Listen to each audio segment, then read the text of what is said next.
আসবো? কে? হ্যাঁ এসো এসো। আপনার চাটা দিতে কিন্তু দেরি হয়ে গেল। তোমাদের ঘড়িটা কিন্তু চলছে না। চলছে না?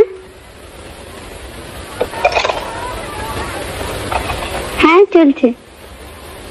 কি হলো? চলছে মানে? মানে শুয়ে দিলে চলে আর বসিয়ে দিলে চলে না। তো সময় দাও কি করে? কেন এরম করে? বেশ মজা তো।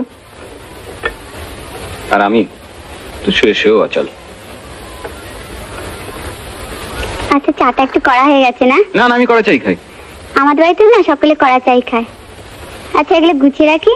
হ্যাঁ রাখো। কাল সকালে বিমানটা আসবে খুব ভোরে, আপনাকে অন্য জায়গায় নিয়ে যাবে। আচ্ছা আপনার খারাপ লাগে না? আজ এখানে কাল ওখানে, কোনো ঠিক নেই। আপনার মার না একটুও ভালো লাগে না। আমি জানি নিশ্চয়ই আপনাকে বাড়ি যেতে পারে, বলে না? আপনার বোন আছে? ভাই? জানেন আমাদের স্কুলে না সেদিন ভীষণ গন্ডগোল হয়েছিল। এই রে, আপনার জামাটা কাচতে ভুলে গেছি। আচ্ছা আমি এক্ষুনি কেচে দিচ্ছি, আজ রাত্রের মধ্যেই শুকিয়ে যাবে।